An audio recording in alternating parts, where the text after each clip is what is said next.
आज हम बात करेंगे नैक के क्राइटेरिया 4 के बारे में। इंफ्रास्ट्रक्चर एंड लर्निंग रिसोर्सेस यानी कि मूलभूत सुविधाएं एवं अध्ययन के संसाधन। इस मापदंड के लिए 100 अंकों का वेटेज दिया गया है।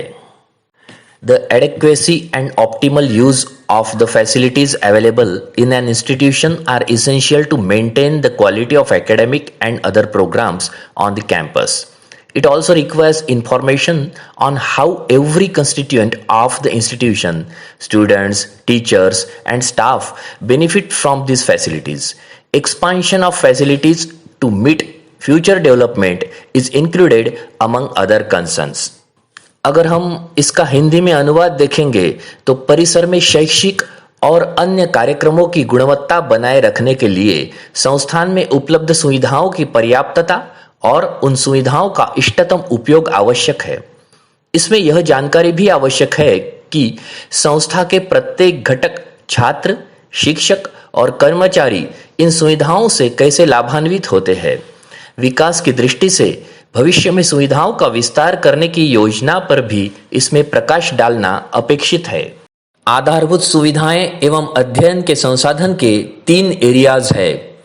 फैसिलिटीज एंड इंफ्रास्ट्रक्चर यानी कि सुविधाएं, यूटिलाइजेशन यानी कि उपयोग और मेंटेनेंस यानी कि रखरखाव। इस क्राइटेरिया के की इंडिकेटर्स और वेटेज के बारे में बात करेंगे तो कुल अंक 100 है। 4.1 फिजिकल फैसिलिटीज यानी कि भौतिक सुविधाएं जिसको 30 अंक है। 4.2 library as a learning resource, अध्ययन संसाधन के रूप में पुस्तकालय, इसको 20 अंक है। 4.3 आईटी इंफ्रास्ट्रक्चर यानी कि आईटी आधारित संरचना जिसको 30 अंक है और 4.4 मेंटेनेंस ऑफ कैंपस इंफ्रास्ट्रक्चर, परिसर आधारित संरचना का रखरखाव जिसको 20 अंक है। मेट्रिक नंबर और वेटेज की बात करेंगे तो 4.1 में कुल प्रश्न आएंगे 2 जिनको 30 अंक है, जिसमें एक क्यूएलएम है और एक क्यूएनएम है। क्यूएलएम के लिए 20 अंक है और क्यूएनएम के लिए 10 अंक है। 4.2 जिसमें कुल एक प्रश्न आएगा और वो क्यूएलएम पर रहेगा जिसको 20 अंक है। 4.3 में 2 प्रश्न आएंगे जिसको 30 अंकों का वेटेज दिया गया है, जिसमें एक प्रश्न क्यूएलएम पर और एक क्यूएनएम पर है। क्यूएलएम पर 20 अंकों का और क्यूएनएम पर 10 अंकों का प्रश्न आएगा। और 4.4 में केवल एक प्रश्न आएगा जिसको 20 अंक है और वो क्यूएनएम पर आधारित रहेगा। ऐसे कुल मिलाकर इसमें 6 प्रश्न हैं। कुल मिलाकर 100 अंक है। क्यूएलएम में 3 प्रश्न हैं जिनको 60 अंक है और क्यूएनएम में 3 प्रश्न है जिनको 40 अंक है। 4.1 में क्या देखा जाएगा जिसमें फिजिकल फैसिलिटीज अपेक्षित है। Adequate infrastructure facilities are keys for effective and efficient conduct of educational programs. The growth of infrastructure thus has to keep pace with the academic developments in the institution. The other supportive facilities on the campus are developed to contribute to the effective abeyance for curricular, extracurricular and administrative activities. A provision of expenditure in the budget is made annually for maintenance and replacement of infrastructure facilities which will ensure their availability on the continual basis. इसका अगर हम हिंदी में अनुवाद देखेंगे तो शैक्षिक कार्यक्रमों के प्रभावी और कुशल संचालन के लिए पर्याप्त आधारभूत सुविधाएं महत्वपूर्ण हैं। बुनियादी ढांचे के विकास के साथ शैक्षणिक विकास का भी तालमेल बिठाना जरूरी है। पाठ्यक्रम, पाठ्येतर और प्रशासनिक गतिविधियों के लिए प्रभावी माहौल होना आवश्यक है और उसमें महाविद्यालय परिसर में अन्य सहायक सुविधाओं का योगदान अपेक्षित है। इसी कारण उन्हें भी विकसित किया जाना चाहिए। भौतिक सुविधाओं की उपलब्धता निरंतर रहे, इसीलिए उन सुविधाओं के रखरखाव के लिए प्रतिवर्ष बजट में व्यय का प्रावधान सुनिश्चित करें। देखिए 4.1 जो भौतिक सुविधाएं हैं उन पर 30 अंक है। उसमें पहला मुद्दा जो आता है, the institution has adequate physical facilities for effective and efficient conduct of educational programmes. शैक्षिक कार्यक्रमों के प्रभावी और कुशल संचालन के लिए पर्याप्त सुविधाएं है। इसमें दूसरा मुद्दा आता है कि infrastructural facilities are augmented from time to time to keep pace with the academic developments in the institution. समय समय पर भौतिक सुविधाओं में वृद्धि की जाती है। और तीसरा मुद्दा है the institution has annual budget provision for maintenance and replacement of physical and academic support facilities, यानी कि भौतिक और शैक्षणिक सुविधाओं के रखरखाव और नवनिर्माण के लिए बजट का प्रावधान। अब हम मेट्रिक नंबर किस प्रकार है वो देखेंगे। सबसे पहले भौतिक सुविधाओं में 4.1.1 जो QLM है, जिसको 20 अंकों का वेटेज है, उसमें पूछा गया है कि availability of adequate infrastructure and physical facilities viz classrooms, laboratories, ICT infrastructure, facilities for cultural and sports activities, gymnasium, yoga center, etc. in the institution. File description, upload additional information, provide link for the additional information. देखिए, अगर हम हिंदी में इसका अनुवाद करेंगे तो संस्थान में शिक्षण अध्ययन के लिए पर्याप्त सुविधाएं हैं, जैसे कक्षाएं, प्रयोगशालाएं, कंप्यूटिंग उपकरण, साथ ही योग और खेल जो इंडोर हो या आउटडोर हो, इस हेतु पर्याप्त सुविधाएं हैं, जैसे कि व्यायामशाला, योग केंद्र, सभागार। इन सभी चीजों का होना आवश्यक है। संविधिक निकायों द्वारा न्यूनतम निर्दिष्ट आवश्यकता के अनुसार शिक्षण अध्ययन के लिए इन सुविधाओं की पर्याप्तता है या नहीं, ये यहाँ देखा जाता है। सांस्कृतिक गतिविधियों, योग, खेल एवं खेलों के लिए सुविधाओं की पर्याप्तता व क्षेत्र, आकार, स्थापना का वर्ष और उपयोगकर्ता दर के बारे में विनिर्देश सम्मिलित करें। अधिकतम 500 शब्द में विवरण करें। देखिए, जैसे आप SSR भरोगे तब इस प्रकार की विंडो ओपन हो जाएगी, जिसमें आपको QLM होने की वजह से केवल 500 शब्दों में वर्णन करना है।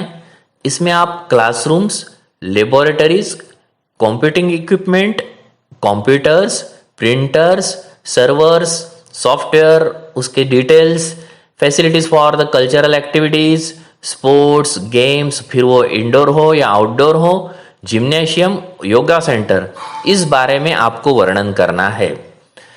एक ध्यान में रखिए कि आप इसका एक चार्ट बनाइए, chart of rooms with number, size and rooms with the ICT facilities, labs, furniture, measurements of grounds and construction, ये सभी का वर्णन आप इसमें दे सकते हैं। उसका एक टेबल भी बना सकते हैं।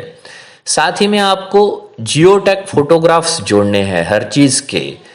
जियोटैग्स फोटोग्राफ इसलिए जोड़ने पड़ते हैं कि जिसके ऊपर latitude, longitude, date, time, location, ये सभी प्रिंट होके आता है। साथ ही में आपको इसकी वेबसाइट लिंक देनी है एडिशनल इंफॉर्मेशन में, जहाँ की आप ये सभी सुविधाओं का एक डिस्क्रिप्शन आपके कॉलेज के वेबसाइट पर डालेंगे। उसकी लिंक आपको यहाँ पर देनी है। उदाहरण के तौर पर कुछ फोटोग्राफ्स यहाँ पे एक कॉलेज के रखे हुए हैं, जिसमें सेमिनार हॉल, कंप्यूटर लैब और फुटबॉल ग्राउंड दिखाई दे रहा है। ये सभी फोटोग्राफ्स जियो टैग है, जिसकी वजह से वहाँ पे लैटिट्यूड, लॉन्जिट्यूड, डेट, टाइम, इन सभी का विवरण आ चुका है। तो ये मुद्दा था आपके महाविद्यालय में किस प्रकार की भौतिक सुविधाएं हैं, जिसको हम वर्णन करेंगे 20 अंकों के लिए। इसके बाद में हम चलते हैं 4.1.2 percentage of expenditure excluding salary for infrastructure augmentation during last 5 years INR in lakhs. यहाँ पे आपको एक टेबल आएगा, ईयर्स और उस पर कितना रुपया आपने खर्च किया है वो लैक्स में आपको देना है। इसके लिए एक फॉर्मूला भी दिया हुआ है, percentage is equal to total expenditure for infrastructure augmentation excluding salary divided by total expenditure excluding salary multiplied by 100। इसके साथ ही आपको फाइल डिस्क्रिप्शन भी देना है, एक डाटा टेम्पलेट आएगा वो अपलोड करना होगा। Institutional data in the prescribed format, यही टेम्पलेट मर्ज विद 4.4.1 है, यानी कि दोनों का टेम्पलेट 4.1.2 और 4.4.1 का सेम रहेगा और सपोर्टिंग डॉक्यूमेंट यहाँ पे आपको अपलोड करने हैं। इसको 10 अंक है और ये QNM है। QNM यानी कि ये डाटा वैलिडेशन किया जाएगा। तो हिंदी में इसका अनुवाद देखते हैं कि गत 5 वर्षों के दौरान वेतन को छोड़कर आधारिक संरचना में वृद्धि हेतु व्यय का औसत प्रतिशत लाख रुपए में, ये आपको यहाँ पे देना होगा। गत 5 वर्षों के लिए उपलब्ध कराए जाने वाला डेटा आपको तैयार करना है, जो कि डाटा टेम्पलेट में अभी आगे मैं आपको दिखाऊंगा। इसमें आधारिक संरचना के विस्तार के लिए आवंटित बजट, जो आप हर साल बजट तैयार करते हैं, आधारिक संरचना विस्तार के लिए खातों का लेखा परीक्षित विवरण और वेतन को छोड़कर कुल व्यय यहां पर आपको लिखनी है। 4.1.2 के लिए SOP दी गई है, यानी कि standard operating procedure for data validation and verification. इसमें डॉक्यूमेंट्स क्या रिक्वायर्ड होते हैं, देखिए, provide consolidated fund allocation towards infrastructure augmentation facilities duly certified by principal and CA, highlight the relevant items in the audited income and expenditure statement. आपको जो आपका audit statement होता है वो CA और प्रिंसिपल के साथ साइन करके अपलोड करना है।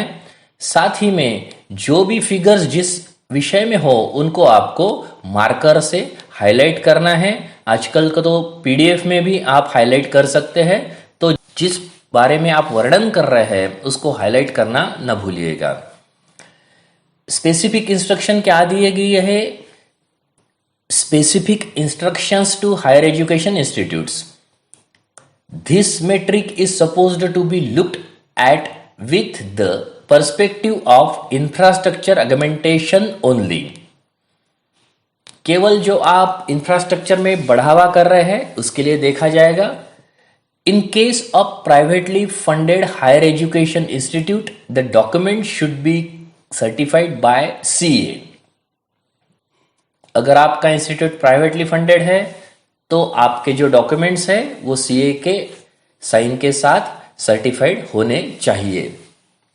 Focus of this metric is on to acquiring new infrastructure। जैसे कि मैंने पहले भी बताया, केवल नया जो कुछ आप कंस्ट्रक्शन कर रहे हैं उसके लिए ये, या कोई इंफ्रास्ट्रक्चर बढ़ा रहे हैं उसके लिए यहाँ पे देखा जाएगा। Audited statement of income and expenditure should be in the name of applicant higher education institute only, but not in the name of the trust और सोसाइटी। अगर आपके संस्थान के नाम पर ऑडिटेड स्टेटमेंट है तो वो नहीं चलेगा, कॉलेज के नाम पर ये होना चाहिए। नॉट टू बी इंक्लूडेड और considered. Avoid recurring expenditure on laboratory, maintenance of infrastructure and acquisition of books and journals under this metric. 4.1.2 में आप लेबोरेटरी पर या फिर इंफ्रास्ट्रक्चर के मेंटेनेंस पर जो भी कोई रिकरिंग एक्सपेंडिचर किया जाता है वो यहाँ नहीं बताना है। या फिर आप अगर बुक्स के ऊपर या जर्नल्स के ऊपर भी खर्चा करते तो वो भी यहाँ पे नहीं आएगा। 4.1.2 के लिए डाटा टेम्पलेट आएगा, जैसे कि मैंने आपको बताया था। जब आप SSR भरेंगे तो आपको ऐसी विंडो ओपन हो जाएगी जहां पर आपको ईयर वाइज डाटा देना है कि कितना खर्चा आपने इस इंफ्रास्ट्रक्चर ऑगमेंटेशन पर किया हुआ है। साथ ही में आपको फंड अलोकेशन फॉर ऑगमेंटेशन और बजट जिसको हम कहते हैं वो भी जरूरी है यहाँ पे रखना। Annual income and expenditure statement certified by CA, और आपको फिगर्स वहां पे हाईलाइट करनी है। इसका जो डाटा टेम्पलेट आपको दिखाई देगा वही डाटा टेम्पलेट 4.4.1 के लिए भी सेम रहेगा, यानी कि आपको एक ही बार इसमें फिगर्स भरने हैं। Percentage of expenditure excluding salary for infrastructure augmentation during last 5 years। यहाँ पे सभी फिगर्स आपको लैक्स में डालनी है और यही 4.4.1 के साथ जुड़ा रहेगा। Percentage of expenditure incurred on maintenance of infrastructure, physical and academic support facility excluding salary component during last 5 years। पिछले 5 साल का डाटा देना है, लाख रुपए में लिखना है और सैलरी को छोड़कर लिखना है। ये फिगर्स आपको आपका जो सीए रिपोर्ट एनुअली आता है खर्चे पर का, उसमें आपको जरूर मिलेगी, जिसको हम ऑडिटेड स्टेटमेंट भी कहते हैं। देखिए हिंदी में इसका अनुवाद भी मैंने किया है। इसमें पहला कॉलम ईयर है, दूसरा कॉलम है budget allocated for infrastructure augmentation INR in lakhs, उन्नयन के लिए बजट का प्रावधान जो हर साल हम इस साल शुरू होने से पहले तैयार करते हैं। दूसरा कॉलम है expenditure for infrastructure augmentation INR इन लैख, उन्नयन पर खर्च। जो भी आपने नया इंफ्रास्ट्रक्चर निर्माण किया है उसके ऊपर कितना खर्चा किया वो आपको एक्चुअल फिगर्स यहाँ पे आपके सीए रिपोर्ट से लिखनी है। उसके बाद में expenditure on maintenance of academic facilities excluding salary, तो यहाँ पे सैलरी को छोड़ के आपको जो मेंटेनेंस के ऊपर आपने खर्चा किया है, जिसका हम 4.4.1 में अध्ययन करेंगे, शैक्षिक सुविधाओं के रखरखाव पर खर्च यहाँ पे डालना है। उसके बाद में expenditure of maintenance of physical facilities, भौतिक सुविधाओं के रखरखाव पर आपने क्या खर्च किया है वो यहाँ पे डालना है। और total expenditure excluding salary INR इन लैख, वेतन के सिवा कुल खर्च यहाँ पे आपको डालना है। ये तो आपको आपकी जो एक्सटेंडेड प्रोफाइल है वहां पर भी मिल जाएगा और जो सीए का रिपोर्ट होता है वहां से ये सभी फिगर्स आपको मिल जाएंगी। अभी हम बात करेंगे 4.2 की, library as a learning resource, जिसको 20 अंक है। The library holdings in terms of books, journals and other learning materials and technology aided learning mechanisms which enable students to acquire information, knowledge and skills required for their study programs. A recent development in the field due to availability of digital means, the functioning of library has undergone a drastic change. Automation of library using the ILMS, use of e-journals and books, providing remote access to e-resources in the library have become a matter of necessity. Providing for these and such other developments as well as utilizing them well are important indicators of the quality of an academic institution. अगर हम इसका हिंदी में अनुवाद देखेंगे, अध्ययन संसाधन के रूप में पुस्तकालय 4.2, पुस्तकालय छात्रों को उनके अध्ययन कार्यक्रमों के लिए आवश्यक जानकारी, ज्ञान और कौशल प्राप्त करने में सक्षम बनाता है। डिजिटल साधनों की उपलब्धता के कारण पुस्तकालय की कार्यप्रणाली में भारी बदलाव आया है। ILMS का उपयोग कर पुस्तकालय को आधुनिक बनाना, ई पत्रिकाओं और ई पुस्तकों का उपयोग तथा ई संसाधनों की मदद से दूरस्थ उपयोगकर्ता तक साधनों को पहुंचाना आवश्यक हो गया है। अन्य विकासों के साथ साथ इन प्रणालियों का उपयोग करना शैक्षणिक संस्थान की गुणवत्ता के महत्वपूर्ण संकेतक है। देखिए, अगर हम इसको विस्तार से देखेंगे तो अध्ययन संसाधन के रूप में पुस्तकालय में पहला जो मुद्दा आता है वो है the library has adequate holding such as books, journals, other learning materials. पुस्तकालय में पुस्तकें, पत्रिकाएं, अन्य शिक्षण सामग्री का होना। साथ ही automation of library using the integrated library management system यानी कि ILMS, e journals and e books. पुस्तकालय में संगणकीकृत प्रबंधन प्रणाली, ई पत्रिकाएं, ई पुस्तकें होना भी बहुत जरूरी है। The institution is connected with the various e-resources and also networked with other libraries. विभिन्न ई संसाधनों से और अन्य पुस्तकालयों से जुड़ा रहना यह भी एक महत्वपूर्ण संकेत है। The library collects feedback from users and stakeholders with suggestions for its enhanced functioning. उपयोगकर्ताओं और हितधारकों से सुझावों के साथ प्रतिक्रिया, ये भी एक महत्वपूर्ण अंग लाइब्रेरी का होता है। अभी हम 4.2.1 की बात करेंगे, जिसको 20 अंक है। ये QLM है। QLM यानी कि आपको वर्णन करना है। Library automation using integrated library management system ILMS, subscription to e-resources including provision of links to OER repositories, amount spent on purchase of books, journals and usage of library. Write description in maximum 500 words. File description. Upload additional information. Provide link for additional information. Data required for last 5 years. Upload a description of library with name of the ILMS software, name of the automation fully or partially, version, year of automation. The institution has a subscription for the following resources. Also access links to open educational resources OER, e-journals, e-शोध Sindhu, Shodhganga membership, e books, databases, remote access to e resources. इसके बारे में आपको details में लिखना है कि किस प्रकार से आप ये सभी चीजें आपके पुस्तकालय में उपलब्ध है। Amount spent on purchase of books, journals and usage of library, ये भी इसमें एक महत्वपूर्ण अंग होता है। देखिए, हिंदी में अगर इसकी बात हम करेंगे तो पुस्तकालय एकीकृत पुस्तकालय प्रबंधन प्रणाली, जिसको कहते हैं कि ILMS, द्वारा स्वचालित है और उसमें डिजिटलीकरण की सुविधा है।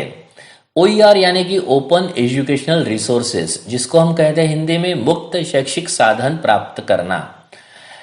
पुस्तकालय के स्वचालन के कार्यान्वयन एवं उपलब्ध डिजिटलीकरण सुविधा का अधिकतम 500 शब्दों में वर्णन करें। आपके पुस्तकालय में नियमित सदस्यता इन चीजों की है या नहीं, ये देखिएगा। ई-जर्नल्स, ई-बुक्स, ई-शोध सिंधु, शोध गंगा, डेटाबेस।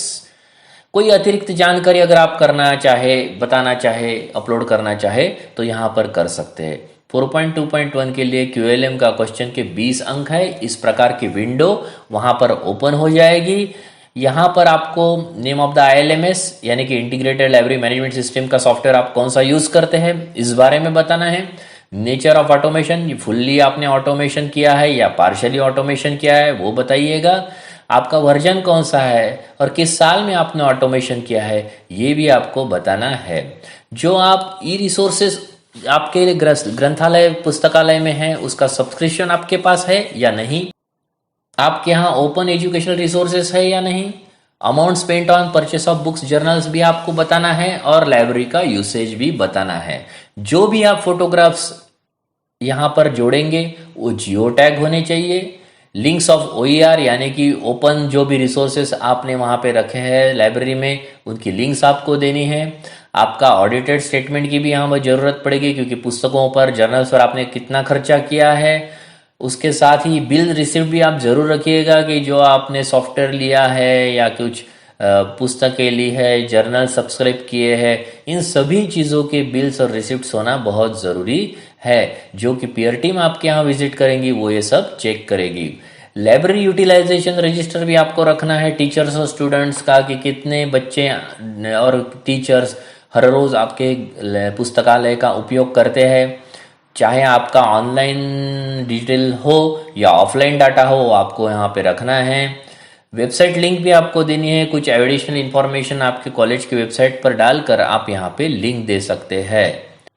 आपको ये भी बताना है कि average annual expenditure for purchase of books, e books and subscription to journals, e journals during the last 5 years, कि गत 5 वर्षों के दौरान आपने पुस्तकों पर, ई पुस्तकों पर या ई पत्रिकाओं की सदस्यता पर कितना खर्चा किया है, वो आपको यहाँ पे देना है। लाइब्रेरी का परसेंटेज कैसे निकालेंगे?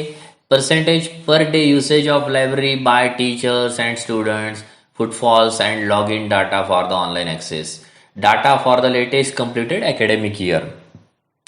आखिरी साल का डाटा आपको देना है, लास्ट एकेडमिक जो कंप्लीट ईयर हुआ होगा उसका डाटा देना है। Number of teachers and students using library per day over last 1 year. Data क्या लगेगा, तो upload last page of accession register details, method of computing per day usage of library, किस प्रकार से आपने कैलकुलेट किया है, number of users using library through e access के थ्रू लाइब्रेरी का कितने लोग यूज कर रहे हैं, number of physical users accessing library, इन सभी को आपको एकत्र करना है। जो एक्सेशन रजिस्टर होता है उसके लास्ट पेज पर डेली कितने लोग यूज करते हैं उसका फिगर मिल जाता है।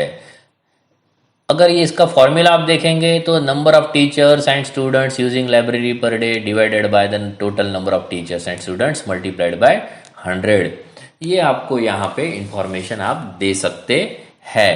हिंदी में अगर बात करेंगे, शिक्षकों एवं छात्रों द्वारा प्रतिदिन पुस्तकालय के उपयोग का प्रतिशत, ऑनलाइन अभिगम हेतु लॉगिन डाटा, डेटा केवल नवीनतम पूर्ण शैक्षणिक वर्ष के लिए प्रदान करें, जैसे कि मैंने पहले बताया है गत 1 वर्ष का ये आपको डाटा देना है।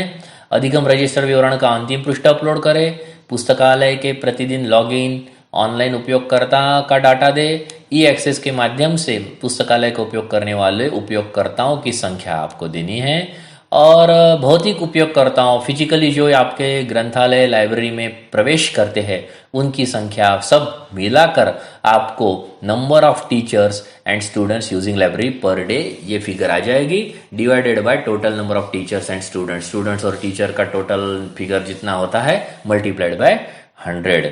इसके अलावा आप कोई और जानकारी ग्रंथालय के बारे में देना चाहते हैं तो यहाँ पे आपको अपलोड करनी है।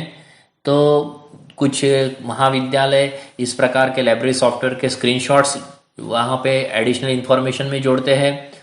कुछ महाविद्यालय usage of library by teachers and students का जो लॉगिन डाटा होता है उसके कुछ पेजेस यहाँ अपलोड करते हैं जो कि प्रिंसिपल द्वारा साइन किए जाते हैं। तो इस प्रकार से हम अपना डाटा दे सकते हैं। अभी हम बात करेंगे 4.3 आईटी इंफ्रास्ट्रक्चर, जिसको 30 अंक है। The institution adopts policies and strategies for adequate technology deployment and maintenance. The ICT facilities and other learning resources are adequately available in the institution for academic and administrative purposes. The staff and students have access to technology and information retrieval on current and relevant issues. The institution deploys and employs ICTs for the range of activities. Hindi में अगर बात करेंगे तो प्रौद्योगिकी परिनियोजन और रखरखाव के लिए संस्था पर्याप्त नीतियों और रणनीतियों को अपनाती है। शैक्षणिक और प्रशासनिक उद्देश्यों के लिए संस्थान में आईसीटी सुविधाएं और अन्य सीखने के संसाधन पर्याप्त रूप में उपलब्ध है। संस्था कई प्रकार की गतिविधियां आईसीटी के माध्यम से नियोजित करती हैं। अगर इसको पॉइंट वाइज देखेंगे तो ICT facilities and other learning resources are adequately available for academic and administrative purposes. अकादमिक यानी कि शैक्षिक और प्रशासनिक उद्देश्यों के लिए पर्याप्त आईसीटी सुविधाएं और अन्य सीखने के संसाधन। Budget provision is made for purchase, upgrading and maintenance of computers. कंप्यूटरों की खरीद, उन्नयन, अद्यतन और रखरखाव के लिए बजट का प्रावधान। The institution frequently upgrades its IT facility and has latest computing facilities including hardware and software. Bar bar IT सुविधा एवं नवीनतम कंप्यूटिंग हार्डवेयर और सॉफ्टवेयर का उन्नयन। 4.3.1 जो QLM है 20 अंकों के लिए, उसमें पूछा गया है कि institution frequently updates it's IT facilities and provides sufficient bandwidth for internet connection. Write description in maximum of 500 words. File description, upload additional information, provide link for additional information. संस्थान में आईटी नीति है जिसमें उपयुक्त बजटीय प्रावधान है एवं वाईफाई सुविधा सहित अपनी आईटी सुविधाओं को अद्यतन करता है। आईटी नीति की मुख्य विशेषताएं प्रदान करे एवं नीति के कार्यान्वयन व अनुपालन की प्रक्रिया, प्रयुक्त बजटीय प्रावधानों व विस्तार योजना का अधिकतम 500 शब्दों में वर्णन करें। जैसे कि मैंने आपको बताया, इस प्रकार की विंडो ओपन हो जाएगी एसएसआर भरते समय। तो वहां पर आपको क्या क्या करना है, तो describe IT facilities including WiFi with date and nature of updation. जो भी आपके पास आईटी फैसिलिटीज है उनका वाईफाई अपडेट आपने कब किया है, इंटरनेट की बैंडविड्थ क्या है, कंप्यूटर्स, प्रिंटर्स, सॉफ्टवेयर, राउटर, लैन, ऑफिस ऑटोमेशन, इन सभी चीज़ों का आपको विवरण देना है। तो इसके लिए आपको लगेगा कि purchase of bills, charts of augmentation of facilities for 5 years, और उसकी वेबसाइट लिंक एडिशनल इंफॉर्मेशन के लिए आपको देनी है। 4.3.2 student computer ratio data for the latest completed academic year. ये क्यूएनएम प्रश्न है और इसको 10 अंक है। यहां पर एक फॉर्मूला दिया गया है, स्टूडेंट्स एज टू कंप्यूटर्स, यानी कि छात्र कंप्यूटर अनुपात। यहां केवल नवीनतम पूर्ण शैक्षणिक वर्ष का डेटा प्रदान करना है। तो छात्र की संख्या जो होगी वो आपको बाईं ओर लिखनी है, और शैक्षणिक उद्देश्यों के लिए छात्रों के लिए उपलब्ध कंप्यूटरों की संख्या आपको राइट साइड में लिखनी है। देखिए यहां पर उन्होंने स्टैंडर्ड ऑपरेटिंग प्रोसीजर, जिसको हम एसओपी कहते हैं, वो दी है। उसमें उन्होंने कहा है कि डॉक्यूमेंट्स क्या रिक्वायर्ड होंगे, तो bills for the purchase of computers to be provided, the stock entry of the computers allotted for the student use to be highlighted, कि जो भी आपने कंप्यूटर्स खरीदी किए हैं, परचेस किए हैं, उनके बिल्स आपको देने हैं, और साथ ही में जो आपका डेड स्टॉक रजिस्टर या स्टॉक बुक होता है उसमें आपने वो कंप्यूटरों की एंट्री की है या नहीं, ये भी वेरीफाई किया जाएगा। यहाँ पर स्पेसिफिक इंस्ट्रक्शन दी गई है हायर एजुकेशन इंस्टीट्यूट्स के लिए। उसमें उन्होंने कहा है कि the data pertaining to the latest completed academic year to be consider, केवल जो शैक्षणिक वर्ष पूर्ण हुआ है, जो एक वर्ष, उसका ही डाटा यहाँ पे वैलिडेट किया जाएगा। Number of computers available for students use only to be provided, केवल छात्रों के लिए जिन संगणक यंत्रों का इस्तेमाल किया जाता है वही यहाँ पर लिए जाएंगे। क्या इंक्लूड नहीं किया जाएगा, क्या कंसिडर नहीं किया जाएगा, तो the computers for office and faculty use will not be considers. अगर आप स्टाफ के लिए कंप्यूटर यूज कर रहे हैं, लैपटॉप यूज कर रहे हैं, या फिर ऑफिस में यूज कर रहे हैं, तो वो यहाँ पे नहीं बताना है। Computers purchased after the latest completed academic year not to be consider, जो आपका पिछला साल कंप्लीट हो चुका है, जिसका आपका ऑडिट रिपोर्ट या सीए रिपोर्ट आ चुका है, वही कंसिडर किए जाएंगे इस साल। उसके बाद में अगर आप कंप्यूटर खरीदते हैं नेक्स्ट पीयर टीम विजिट से पहले, तो यहाँ पे कंसिडर नहीं किए जाएंगे। हमें यहाँ पर number of students as to number of computers निकालना है।